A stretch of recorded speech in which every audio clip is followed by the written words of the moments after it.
किसने कहा इस ट्रक को बीच सड़क में चलाने के लिए? पूरा रास्ता रोक रखे हो, क्या समझते हो खुद को? तू जानता है मैं कौन हूं? मैं इस इलाके का विधायक हूं। मेरे इशारे पर थानेदार निलंबित हो जाते हैं और तुम जैसे दो कौड़ी के कर्नल मुझे साइड सिखाओगे? सुबह का सूरज अभी पूरी तरह चढ़ा नहीं था, लेकिन आसमान में हल्की सुनहरी रेखाएं फैल चुकी थीं। बिहार के नवादा जिले की कच्ची सड़कों पर हल्की धूल उड़ रही थी, जैसे हर कण किसी कहानी का गवाह हो। एक पुराना लेकिन सजा संवरा आर्मी ट्रक धीरे धीरे सड़क पर बढ़ रहा था।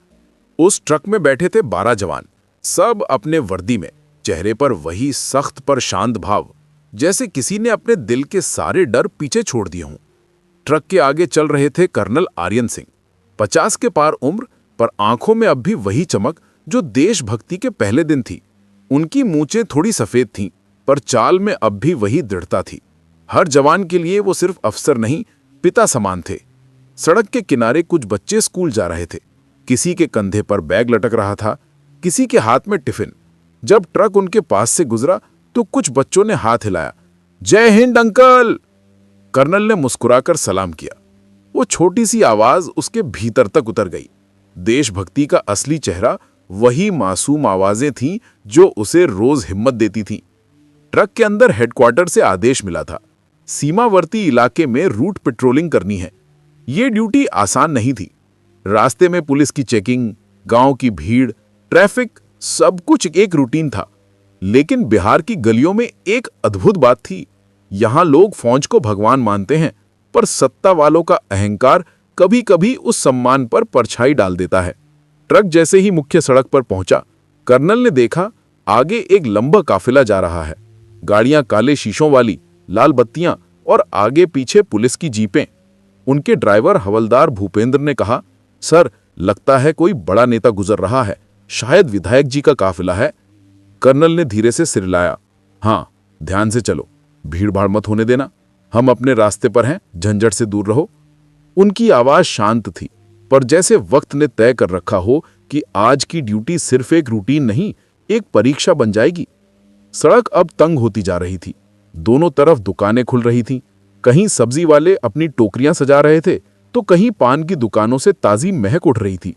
बीच में कुछ बाइक वाले, रिक्शे और ट्रैक्टर आ जा रहे थे। ट्रक धीरे धीरे रास्ता पकड़ता हुआ बढ़ रहा था। तभी आगे से एक ब्लैक स्कॉर्पियो जोरदार हॉर्न मारते हुए आई। ड्राइवर भूपेंद्र ने ट्रक थोड़ा साइड में लिया, पर गाड़ी वाला और हॉर्न बजाने लगा।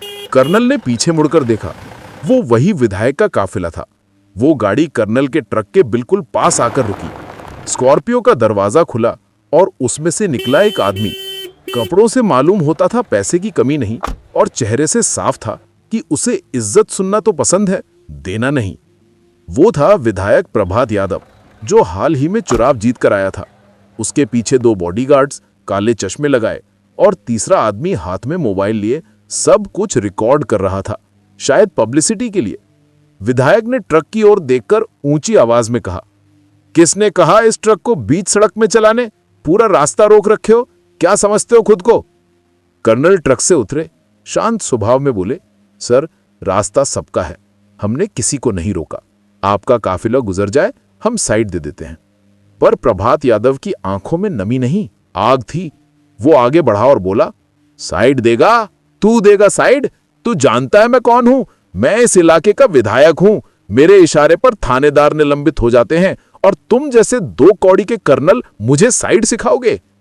सड़क पर सन्नाटा फैल गया। पान की दुकान वाला हाथ में ग्लास पकड़े रुक गया। रिक्शे वाले ने मोबाइल निकाल लिया। लोगों को पता था, जब राजनीति और वर्दी टकराती है तो सच्चाई अक्सर शोर में दब जाती है। कर्नल ने संयम से कहा, साहब, शब्दों में ताकत होती है, हम सब अपने देश के सेवक हैं, कृपया भाषा का ध्यान रखें। विधायक ने हंसते हुए कहा, सेवक? हां, पर मेरे जैसे लोगों के तुम्हारी वर्दी की औकात क्या है? मैं चाहूं तो अभी उतरवा दूं तुम्हारी वर्दी, यहीं इस चौराहे पर। उसने अपनी उंगली कर्नल की तरफ उठा दी। वही उंगली जो शायद पहले कभी लोगों की मदद के लिए नहीं, सिर्फ आदेश देने के लिए उठती थी। कर्नल की पलकों में हल्की नमी आई, पर चेहरा अब भी शांत था। उनके पीछे बैठे जवानों के दिल में आग जल उठी, पर आदेश था संयम। एक जवान, मनोज, बुदबुदाया, सर, अगर आप कहें तो हम। कर्नल ने हाथ उठाकर उसे रोका। नहीं मनोज, हम वर्दी पहनते हैं दूसरों की इज्जत की रक्षा के लिए, अपनी हिम्मत दिखाने के लिए नहीं। विधायक ने ताना मारा।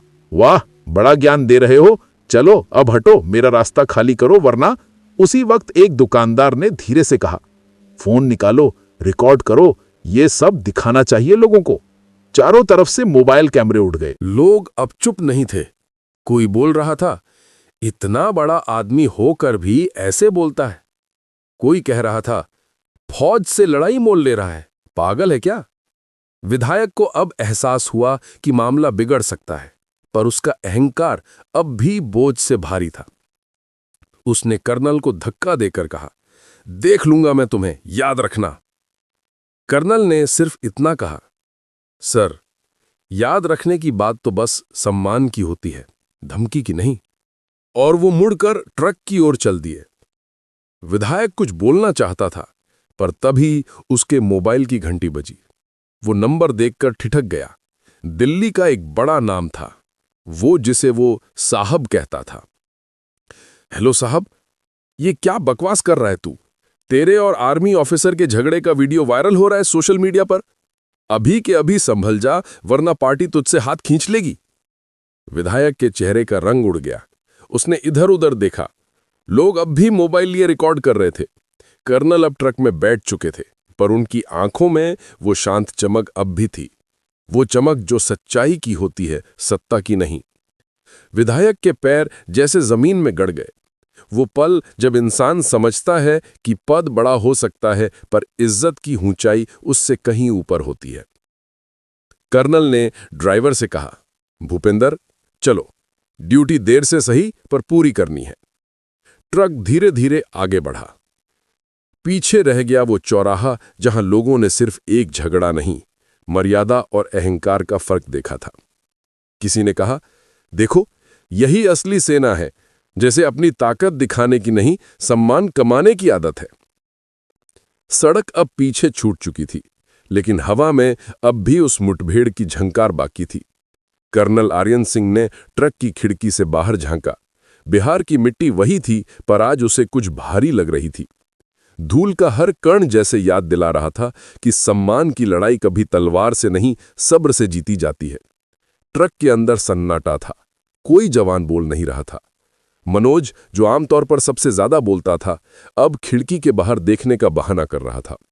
भूपेंद्र के हाथ स्टीयरिंग पर थे, पर उसकी पकड़ सामान्य से ज्यादा कड़ी थी।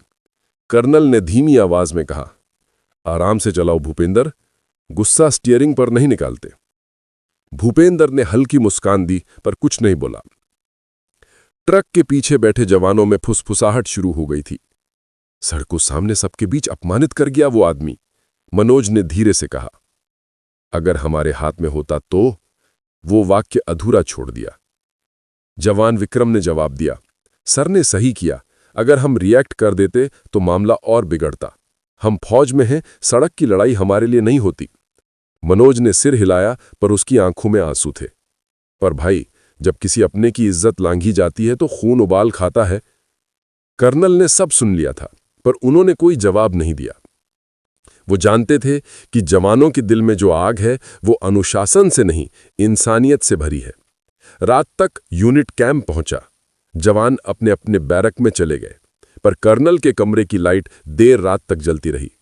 टेबल पर अब भी वही पुराना फोटो रखा था, उनकी पत्नी और बेटा जो अब एयरफोर्स में था।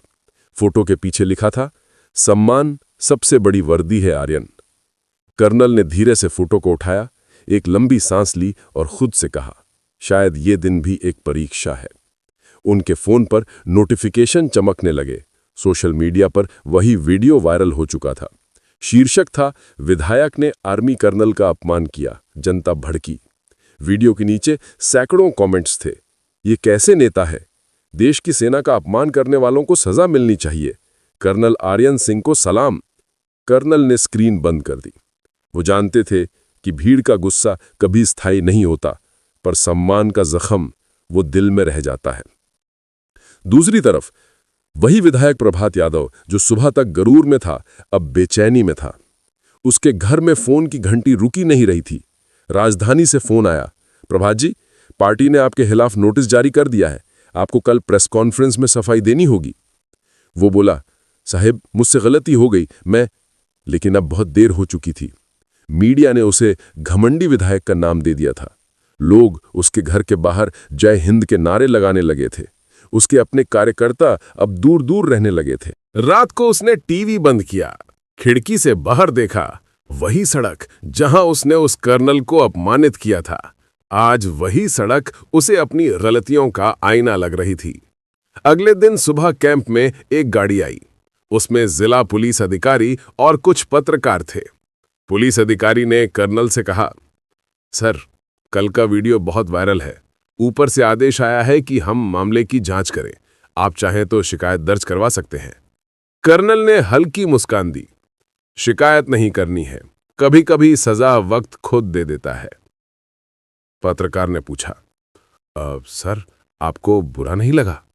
कर्नल ने कहा, बिल्कुल लगा, पर बुरा लगना गलत नहीं, उस बुराई का जवाब कैसे देते हैं वो मायने रखता है। पत्रकार चुप हो गए। वो जवाब शब्दों से नहीं, संस्कारों से दिया गया था। शाम को विधायक खुद कैंप पहुंचा। चेहरा झुका हुआ था, अहंकार अब राख बन चुका था। हाथों में एक गुलदस्ता था। कर्नल ने उसे देखकर कोई भाव नहीं जताया, बस खड़े रहे, सधे हुए, गरिमामय। विधायक ने कहा, कर्नल साहब, मुझसे गलती हुई, गुस्से में कुछ ऐसी बातें निकल गईं जो नहीं निकलनी चाहिए थी। मैं देश की सेना का सम्मान करता हूं, अब आपसे माफी मांगने आया हूं। कर्नल ने एक पल उसकी आंखों में देखा। पहली बार उनमें पश्चाताप था, दिखावे का नहीं। उन्होंने कहा, साहब, माफी शब्द से नहीं, व्यवहार से साबित होती है। अगर आपने सच में इज्जत सीखी है तो अब हर फौजी, हर पुलिस वाले, हर आम आदमी को वो सम्मान दीजिए जो उसका हक है। विधायक ने सिर झुका लिया। वादा करता हूं। कर्नल ने हाथ बढ़ाया। दोनों ने हाथ मिलाया। भीड़ चुप थी, पर दिलों में तालियां गूंज रही थीं। अगले दिन अखबारों की हेडलाइन थी, विधायक ने आर्मी कर्नल से मांगी माफी, इज्जत की जीत। लोगों ने पढ़कर सिर उठाया। कई स्कूलों में बच्चों को यही कहानी सुनाई गई। शिक्षकों ने कहा, सम्मान कभी मांगने से नहीं मिलता, वो कमाया जाता है। कर्नल आर्यन सिंह ने उस दिन अपनी डायरी में लिखा, हर आदमी के जीवन में एक दिन ऐसा आता है जब उसे अपनी वर्दी का मतलब समझ में आता है। आज मुझे भी आया। ये वर्दी सिर्फ कपड़ा नहीं, ये इंसानियत की पहचान है। वो डायरी अब भी उनके बैग में रखी है, कहीं किसी नए जवान के लिए सीख बनकर। बिहार के उस छोटे से शहर में वो घटना अब एक किस्सा बन चुकी थी। लोग चौराहे पर खड़े होकर उसी जगह की ओर देखते जहां कुछ दिन पहले विधायक प्रभात यादव और कर्नल आर्यन सिंह के बीच वो बहस हुई थी। किसी के लिए वो मनोरंजन थी, किसी के लिए सबक, पर बहुतों के लिए वो इज्जत की परिभाषा थी। यूनिट कैंप के भीतर माहौल अलग था। अब जवान पहले से ज्यादा गर्व महसूस कर रहे थे। हर कोई जानता था कि उनका कर्नल सिर्फ एक अफसर नहीं, एक मिसाल बन चुका है। मनोज, जो पहले गुस्से में था, अब रोज कर्नल के साथ कुछ पल बिताने की कोशिश करता। एक शाम उसने धीरे से कहा, सर, उस दिन जो आपने किया वो शायद हम में से कोई नहीं कर पाता। कर्नल मुस्कुराए। मनोज, हर लड़ाई गोली से नहीं लड़ी जाती। कभी कभी जीत वही होती है जो दिल में हासिल होती है।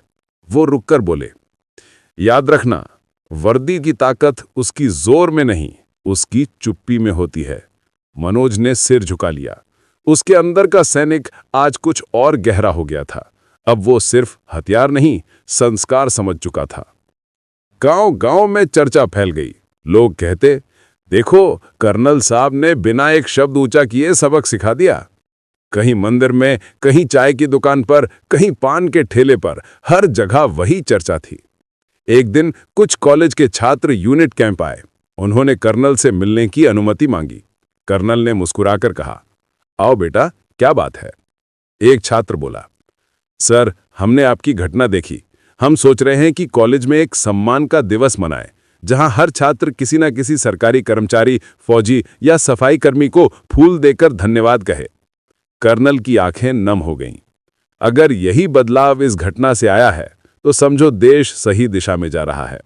उधर विधायक प्रभात यादव के जीवन में भी परिवर्तन शुरू हो गया था। पहले जो व्यक्ति मंच पर चिल्लाकर भीड़ को प्रभावित करता था, अब उसके शब्द धीमे पड़ गए थे।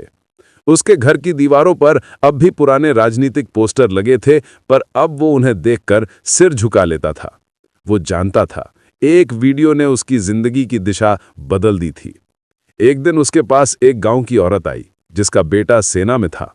वो बोली, बाबू, आपसे उस दिन गलती हुई थी, पर अब हमें खुशी है कि आपने माफी मांग ली। भगवान आपको सद्बुद्धि दे। प्रभात ने चुपचाप उसका हाथ जोड़ा। शायद पहली बार उसने सम्मान का असली अर्थ महसूस किया, जो वोटों से नहीं, विनम्रता से मिलता है। रात के समय कर्नल फिर अपनी डायरी में कुछ लिख रहे थे।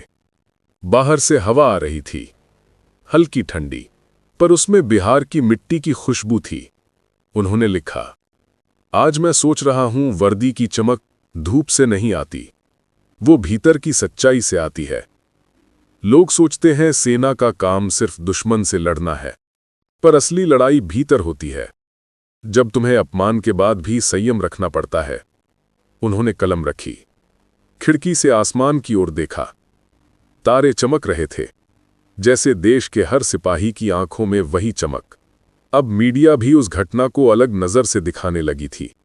एक प्रसिद्ध चैनल ने रिपोर्ट चलाई, कैसे एक फौजी की शांति ने राजनीति को आईना दिखाया। रिपोर्ट में कर्नल का चेहरा नहीं दिखाया गया, क्योंकि उन्होंने खुद मना किया था। उन्होंने कहा था, मामला व्यक्ति का नहीं, विचार का है। विचार बदल जाए तो देश खुद ब खुद बदल जाएगा। टीवी पर उनके ये शब्द बार बार दोहराए जा रहे थे। लोगों ने कमेंट किया, ऐसे अफसरों के कारण आज भी देश पर भरोसा है। वो दिन कब आएगा जब हर नेता में इतनी विनम्रता होगी? उस घटना के बाद जिले में एक नई पहल शुरू हुई। सेना और पुलिस के बीच समन्वय बैठकें। कर्नल आर्यन सिंह ने सुझाव दिया कि दोनों वर्दियां एक दूसरे की ताकत समझें, न कि प्रतिस्पर्धा। पुलिस कप्तान ने हाथ मिलाया, सर, बिल्कुल सही कहा, हम सब एक ही ध्वज के सिपाही हैं। बैठक के बाद बाहर निकले तो कुछ लोग खड़े थे, जिन्होंने तालियां बजाईं। कर्नल ने सिर्फ इतना कहा, अगर देश के भीतर की एकता मजबूत हो जाए तो सरहद की लड़ाई आधी जीत ली जाती है। कई दिन बाद कर्नल को छुट्टी मिली। वो अपने गांव पहुंचे। गांव के मोड़ पर खड़े बच्चे उन्हें देखकर भागे। कर्नल अंकल आ गए। जय हिंद अंकल। घर के बाहर उनकी पत्नी सरिता खड़ी थी। आंखों में नमी थी, पर चेहरा मुस्कुरा रहा था। फिर से किसी तूफान में फंस गए थे ना आप? कर्नल हंस पड़े। हां, पर इस बार लड़ाई शब्दों की थी, गोलियों की नहीं।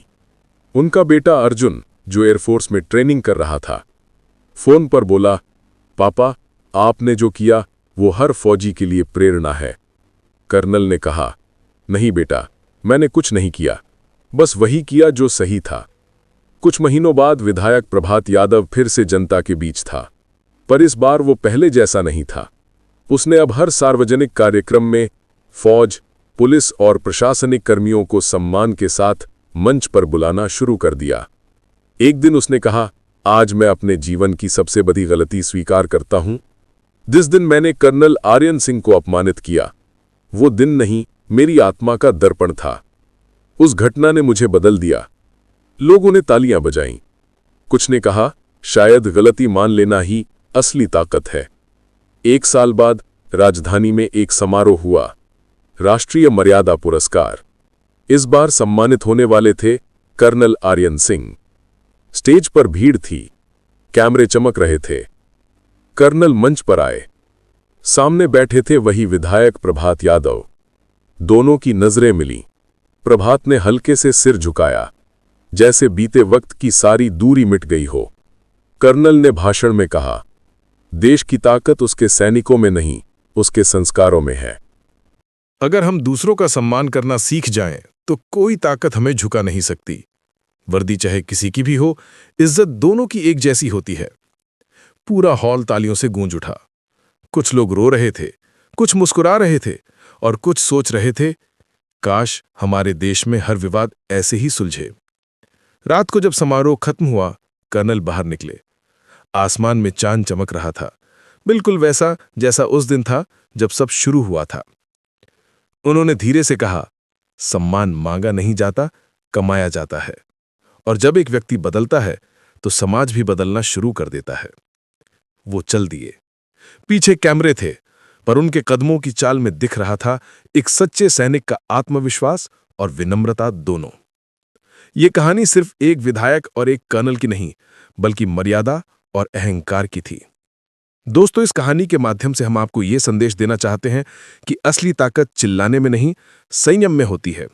और एक बार जब समाज समझ ले कि सम्मान हर व्यक्ति का अधिकार है, तब न कोई झगड़ा रहेगा, न अपमान। बस एक देश, एक भावना, एक इज्जत। अगर आप भी हमारे विचार से सहमत हैं, तो इस वीडियो को लाइक करें, चैनल को सब्सक्राइब करें और अपनी राय हमें कमेंट सेक्शन में जरूर बताएं। आपकी हर राय हमारे लिए बहुत अहम है, क्योंकि आपकी आवाज ही हमारी ताकत है।